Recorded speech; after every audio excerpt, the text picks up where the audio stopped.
감당해 나가는 사람들이 이 마델 테스라고 하는 이 예수님의 제자의 사명입니다. 예수님의 제자가 되어지기 위해서는 여러분 우리가 외형적으로만 제자가 되어져야 할 것이 아니라 중요한 것은 그 속 중심이 그리스도를 배우고 그리스도를 닮아가야 되는 것입니다. 오늘 여러분과 제가 예수 그리스도를 안 믿는 사람이 그리스도를 믿게 되어지면은 성령이 그 마음 속에 임재하고 하나님의 말씀에 씨앗이 심어져서 그 마음이 교만한 마음이 아니라 겸손한 마음으로 바뀌어져서 온화한 마음으로 바뀌어져서 많은 사람들에게 그리스도의 향취를 드러낼 수 있는 그런 모습으로 바뀌어지게 되어질 줄로 믿습니다. 오늘 성경에 나타난 이 예수님의 겸손의 마음으로 우리가 무장을 하고 좀 더 한 걸음 더 성숙되어진 그리스도의 제자, 그리스도의 성도로서의 복된 삶이 이어질 수 있기를 주의 이름으로 축원합니다. 우선 협력하는 마음입니다. 예수님의 마음은 협력하는 마음이다.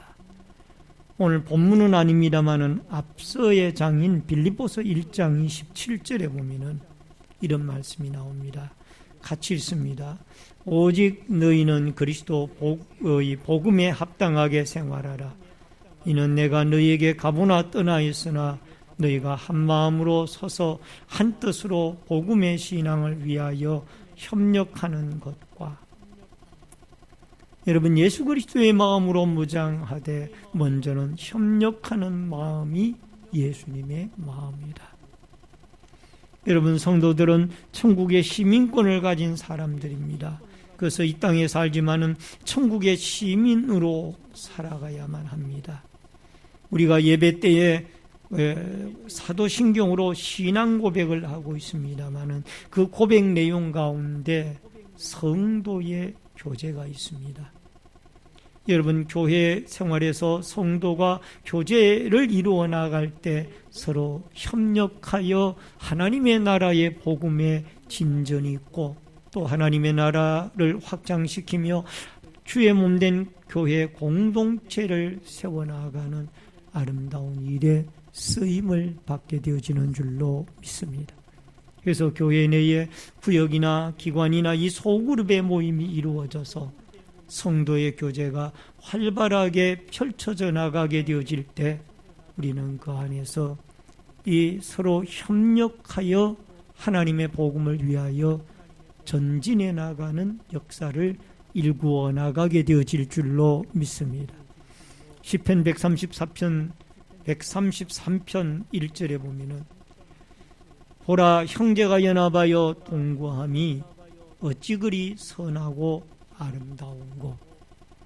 여기에 이 보라라는 말이 히브리어의 힌네이라는 단어가 쓰여졌습니다. 모든 주의의 시선을 집중시키는 단어예요. 보라. 그러면서 하시는 말씀이 형제가 연합하여 동거함이 어찌 그리 선하고 아름다운고. 형제가 연합하여 연합하여 하나님의 나라를 위하여 같이 협력하고 마음을 모으는 일이 그렇게 아름답고 선하다라고 여기에 시편 기자는 말씀을 하고 있습니다. 전도서 4장 12절에 보면은 솔로몬이 한 사람이면 피하겠거니와 두 사람이면 맞설 수 있나니 세 겹줄은 쉽게 끊어지지 아니하느니라. 여러분 설악산이나 지방의 여러 도시에도 가면은 이 케이블카가 설치가 되어져 있습니다만은 그 케이블카가 움직여지는 원리에 보면은 가장 핵심 역할을 하는 것이 있다라면은 큰 와이어, 굵은 와이어 두 줄이 산 아래부터 산 중턱까지 연결이 되어 있습니다. 그 와이어에 의해서 케이블카에 많은 사람이 탑승을 해서 그 많은 무게를 지탱하며 움직여지는 겁니다. 여러분 그 와이어는 여러 개의 쇠줄이 꼬여져서 만들어진 겁니다. 그렇기 때문에 튼튼한 거예요. 이처럼 우리가 성도 한 사람 한 사람은 힘이 없고 연약할지라도 서로가 주 안에서 협력하게 되어질 때 우리는 주님 앞에 하나님의 나라를 위하여 더 큰 역사도 이루어내 나가는데 쓰임을 받을 수가 있는 줄로 믿습니다. 여러분 빌립보서 2장 3절에 보면은 아무 일에든지 다툼이나 허용으로 하지 말고 오직 겸손한 마음으로 각각 자기보다 남을 낮게 여기고, 여러분 협력을 이루어 나가는데 중요한 자세가 있습니다. 그게 무엇인가 하니 따라하십시다. 남을 나보다 낮게 여기고. 아멘. 이게 겸손의 마음이죠. 남을 나보다가 낮게 여기는 마음이 있을 때 협력이 되는 거예요. 그래서 남을 나보다가 약하게 생각할 때 그 협력은 안 이루어집니다. 남을 나보다 낮게 여기게 되어질 때 우리가 서로를 협력하고 도우며 밀어주고 당기고 이 아름다운 일들이 이루어져 간다라는 사실을 기억하여 우리가 남을 나보다 낮게 여기는 천국의 시민권을 가진 자로서 하나님의 나라와 교회의 공동체의 번성을 위하여 여러분과 제가 서로 협력하는 아름다운 귀한 겸손의 마음의 소유자들이 되어질 수 있기를 주의 이름으로 축원합니다. 그 다음에 크게 두 번째로 예수님의 겸손의 마음입니다. 5절로 6절을 같이 읽겠습니다. 빌립보서 2장 5절로 6절. 너희 안에 이 마음을 품으라. 곧 그리스도 예수의 마음이니 그는 근본 하나님의 본체시나 하나님과 동등됨을 취할 것으로 여기지 아니하시고. 여러분 여기에 중요한 진리를 우리가 하나 깨달아야 됩니다. 겸손은 윤리적인 문제가 아니라 신앙의 문제요 생명의 문제입니다. 겸손은 하나의 윤리적인 미덕의 문제가 아니라 이것은 겸손 자체가 신앙이고 겸손 자체가 생명이라는 겁니다. 여러분 왜 겸손이 생명이 되어지고 이것이 신앙이 되어지느냐? 예수 그리스도께서 이 겸손을 신앙으로 또 생명으로 만들어 주셨기 때문입니다. 7절 8절에 보니까 오히려 자기를 비워 종의 형체를 가지사 사람들과 같이 되셨고 사람의 모양으로 나타나사 자기를 낮추시고 죽기까지 복종하셨으니 곧 십자가에 죽으십니다. 여러분 예수를 믿으라고 전도를 하면 안 믿는 사람들이 나는 예수 안 믿어도 예수 믿는 사람들보다 더 착하게 양심적으로 살아갑니다. 그런 답변을 하는 얘기를 간간 듣습니다. 그러나 여러분 예수를 믿는 문제는 착하게 사느냐 안 사느냐 이런 윤리적인 문제가 아니에요. 여러분 겸손이라는 것은 이런 윤리적인 문제가 아니라 하나의 신앙의 문제고 생명의 문제입니다. 예수님이 하나님의 본체시나 자기를 낮추시고 사람의 모양을 입고 이 땅에 오셔서 십자가에 죽기까지 순종을 하고 낮아지셨습니다. 그 예수님이 낮아지심으로 말미암아 그 십자가의 대속의 죽음으로 낮아져서 무덤에까지 내려감으로 말미암아 여러분 3일 만에 다시 살아나사 죄로 말미암아 죽었던 우리의 인생들을 살려내는 생명의 역사를 이루었기 때문인 줄로 믿습니다. 따라하십시다. 예수님의 겸손은 십자가의 죽으심과 부활을 통하여 신앙과 생명을 잉태시켰습니다. 아멘. 그래서 겸손은 우리가 예수님이 그렇게 행하였으니까 나도 본받아야 되겠다 이런 윤리적인 차원이 아니라 이거는 믿음의 차원이고 더 나아가서 생명의 문제입니다. 그래서 우리가 겸손이라는 것이 얼마나 중요한 것인가를 여러분과 제가 깨달아서, 만약에 우리가 지금까지 윤리적인 차원에서 예수님의 겸손을 나도 배워야지 이 정도였다라면, 이 겸손은 우리의 신앙의 문제고 또 생명을 죽이고 살리는 이 생명의 문제가 이 겸손에, 예수님의 겸손에 달려있구나 라는 사실을 여러분과 제가 깨달아서 생명적인 차원에서 겸손을 배우고 또 겸손을 여러분과 제가 실천해 나갈 수 있기를 주의 이름으로 축원합니다. 예수님의 겸손을 배웠던 사도 바울은 고린도전서 9장 18절로 19절에 보니까 그런즉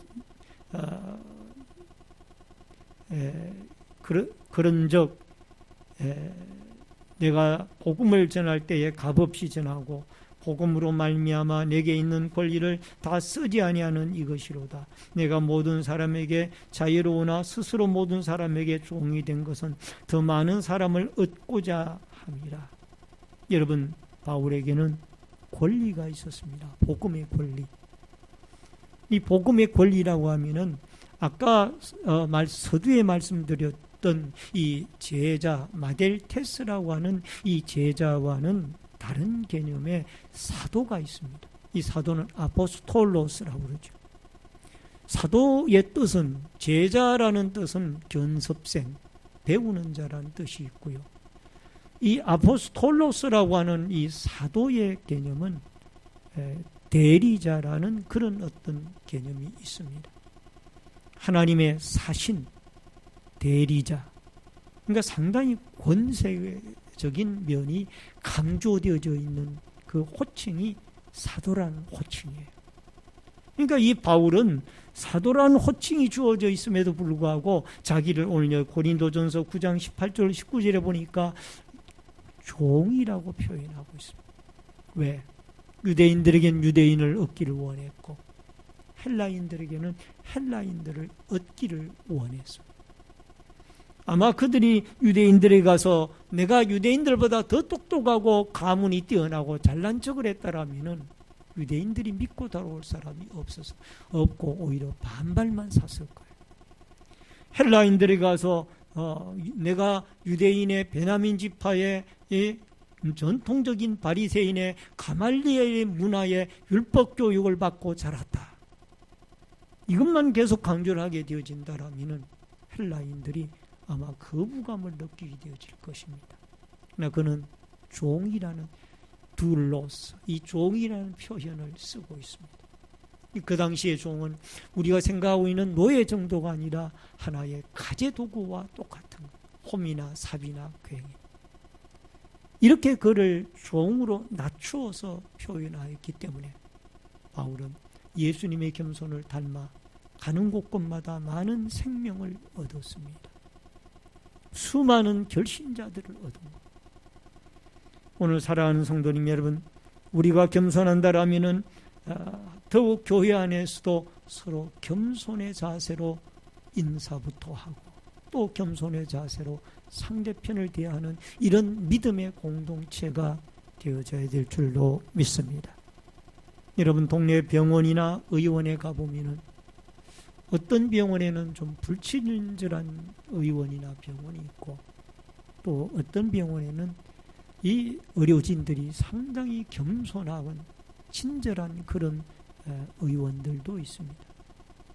이 배꼽 인사를 하시면서 손님들을 왕으로 알고 그렇게 친절하게 대하는 그 의료진들의 겸손한 모습, 친절한 모습에 감동을 받을 때도 있습니다. 여러분, 진료를 잘하고 못하고 그것을 떠나서 우선 이 진료 받으러 온 손님에게 그렇게 인사를 두 손을 가슴에 배에 모으고 정중한 모습으로 인사를 하게 되어지는 그런 모습을 보게 되어질 때 저분들에게 물론 사업상으로 그럴 수도 있겠지만은 참 인간 대 인간으로서의 아름다운 친절미와 겸손의 모습이 보여지는구나. 우리 예수 믿는 사람들이 저런 모습이 되어지면은 얼마나 많은 사람들에게, 이웃 사람들에게 전도가 되어질까. 오늘 여러분과 제가 교회 공동체 안에서 서로 목에 힘을 주는 사람들이 아니라 서로 겸손하게 엎드려 서로가 서로를 공동체로 귀하게 여기고, 그분의 직분이 높고 낮음, 신앙의 연조가 높고 낮음, 이걸 떠나서 우리가 하나님 앞에 서로가 하나의 하나님이 만든 귀한 형상이라는 그런 믿음 자체를 가지고 서로 겸손과 친절함으로 공동체를 섬겨 나아가는 아름다운 역사가 있어지기를 주의 이름으로 축원합니다. 그 다음에 크게 세 번째, 나보다 남을 낮게 여기고 3절로 4절의 말씀을 같이 읽습니다.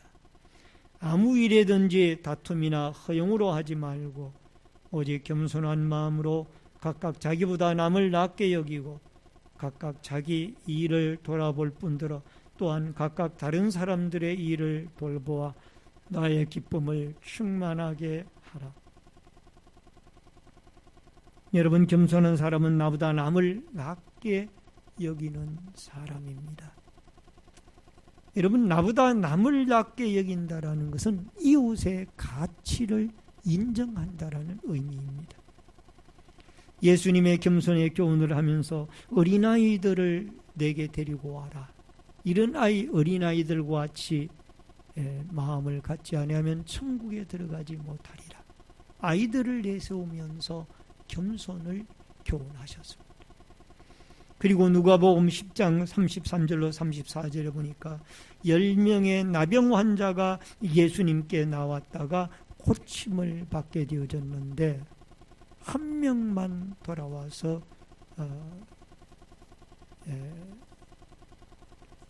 이것은 좀 다른 성경 구절의 내용입니다만은 한 명만 돌아와서 사마리아 사람이 하나님 앞에 인사를 합니다. 감사하다. 그리고 누가복음 10장 33절로 34절에 이 여리고에서 이 예루살렘에서 여리고로 내려가던 사람이 여행 중에 그 강도 만난 사람을 만납니다. 제사장도 그냥 지나가고 또 권위가 있다라고 하는 제사장이 지나간 다음에 그 다음에 또 권위가 있다라고 하는 레위인도 그냥 지나갑니다. 그러나 그 당시에 사회에서 가장 천시를 받던 이 사마리아 사람 하나가 이 강도 만나 피를 흘리고 신음하고 있는 소리를 듣고 쫓아가서 그 사람을 짐승에 태우고 주막에 데려다가 그 사람에게 포도주와 기름을 바르고 또 주인에게 부탁하여 이 치료비가 더 들면은 다음에 와서 갚을 테니 이 사람을 잘 치료해 주시기를 바랍니다. 여러분, 강도 만난 사람의 이웃 사마리아 사람이었어요. 그 강도 만나서 신음하는 사람을 그 당시에 제사장이나 레위인들은 지나쳐 갔지만은 이 그 당시에 천히 여김을 받던 이 사마리아 사람은 그를 내 이웃으로 생각하고, 따라하십시다. 강도 만난 사람도 내 이웃입니다. 아멘. 오늘 이런 믿음과 마음을 가지고 남을 나보다 낮게 여기는 이런 믿음이, 겸손의 믿음이 여러분과 저의 마음 속에 자리할 수 있기를 바랍니다. 우리는 마음을 비우고 예수님의 참된 제자가 되어질 때 이웃이 보이고 이웃의 가치를 발견하게 되어집니다. 동영상 금산교회 이자인 목사와 조덕삼 장로의 이야기를 잠깐 보시고 이어서 말씀을 나눕니다.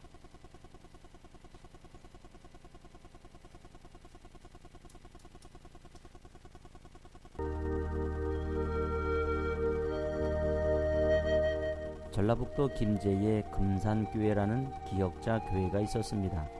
비록 작은 교회였지만 한국교회 역사상 매우 유서가 깊은 교회입니다.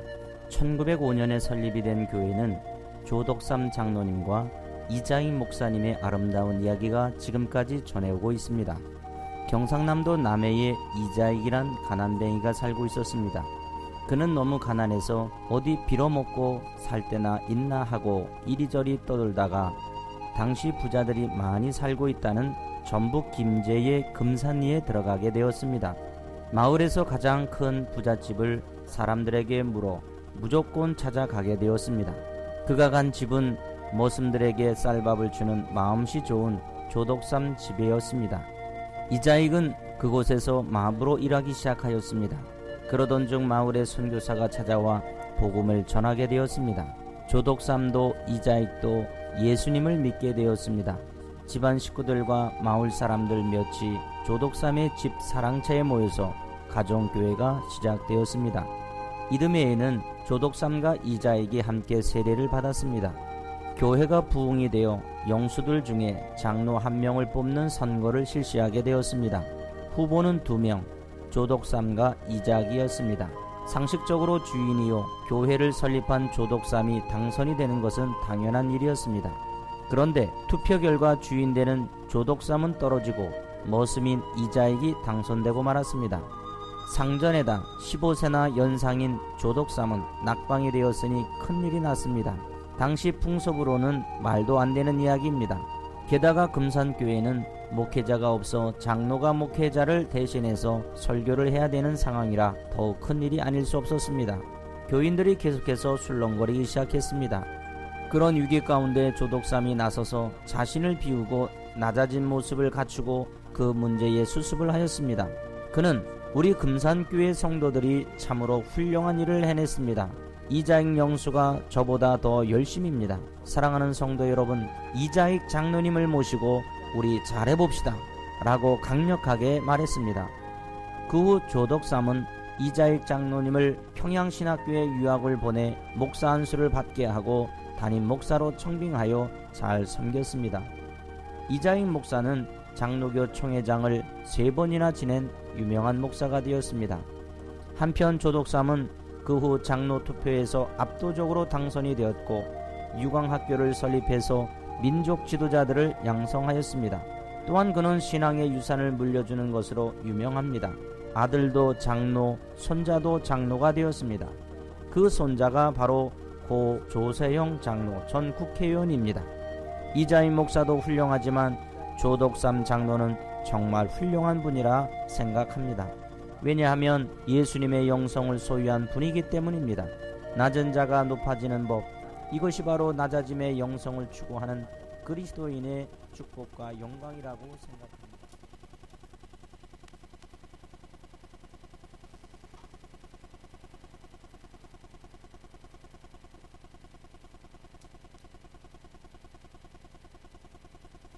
예, 동영상을 통해서 많은 은혜 받으신 줄로 믿습니다. 여러분, 한국기도교회 역사적인 교회인 금산교회에 이자익 목사와 조독삼 장로님의 아름다운 이야기죠. 여러분, 교회를 설립하고 또 이 주인이었던 조독삼 씨가 이자익에게 이 장로 투표에서 떨어졌는데도 불구하고 15세나 아래인 이자익을 장로로 세워서 나중에는 평양신학교에 유학까지 시켜서 목회자를 담임 목사로 이렇게 모시게 되어지는 것은, 이것은 예수님의 영성이 이자익 목사님이나 또 조독삼 장로님의 마음 속에 살아있기 때문인 줄로 믿습니다. 이 조독삼 장로님의 손자가 동영상에도 나왔습니다마는 고 조세형 국회의원이 바로 그의 손자이라고 그러죠. 손자인 걸로 그렇게 알고 있습니다. 어쨌든 여러분과 저에게 중요한 것은 남을 나보다 낮게 여기고, 여러분 주인이었지만 머슴이 먼저 장로가 됐잖아요. 이런 입장이라면 아마 난리가 날 거예요. 그런데 이 조독삼 씨는 그분을 인정을 한 거예요. 그리고 그분이 나보다 더 열심히 있는 사람입니다. 그분을 장로로 세워서 우리 열심히 교회를 섬깁시다. 나중에는 평양신학교까지 신학까지 보내지 않습니다. 그리고 담임 목사로 모시고 교회를 섬깁니다. 이게 예수님의 영성이에요. 따라하십시다. 남을 나보다 낮게 여기자. 아멘.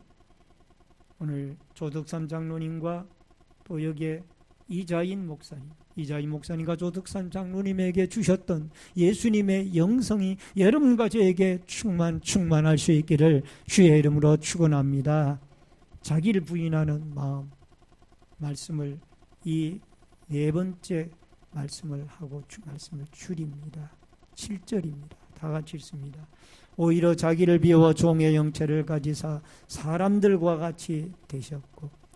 여러분, 자기를 비운다는 것은 하나님을 사랑하는 것이며 하나님을 마음의 주인으로 모시는 겁니다.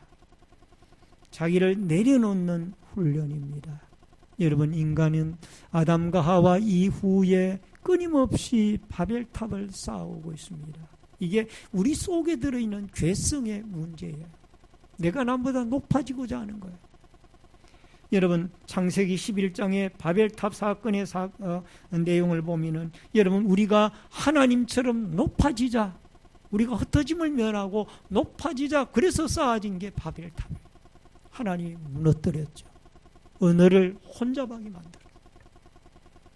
마태복음 11장 29절에 보면은 나는 마음이 온유하고 겸손하니 나의 멍에를 메고 내게 배우라. 그리하면 너희 마음이 쉼을 얻으리라.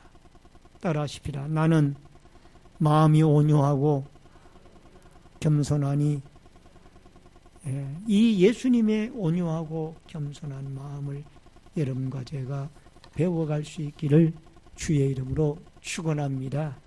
여러분, 결론을 맺습니다. 영성작가 헨리 나우엔에 대해서 소개를 하고 이제 말씀을 마칩니다. 하버드 대학교의 교수로 있다가 캐나다의 장애우 공동체에 들어간 분입니다. 1986년 캐나다의 토론토 라시로 데이버 레이크 공동체의 영성 지도자로 그가 들어가게 되어집니다. 이분은 영성 사역자로서 우리에게 많이 알려져 있는 분입니다. 여러분, 이분이 저술한 책 가운데 대표적인 책이 상처 입은 치유자라는 책이 우리에게 많이 알려져 있습니다. 여러분, 하버드 대학의 교수로 있다가 장애우들과 함께 생활을 하는 그 공동체 속에 들어가고 있다는 것은, 이것은 지극히 예수님의 영성을 소유한 사람이 아니겠느냐 생각을 해봅니다. 오늘도 여러분과 제가 오늘 본문을 통하여 우리가 예수 그리스도의 이 겸손은 단순히 윤리적인 문제가 아니라 생명의 문제요, 신앙의 문제라는 이 사실을 마음속에 품고 우리도 남을 나보다 낮게 여기며 협력하고 또 겸손하여 예수님의 영성을 소유한 믿음의 아름다운 성숙한 그리스도인으로, 그리스도의 제자로 세워져 갈 수 있기를 주의 이름으로 축원합니다. 기도하겠습니다.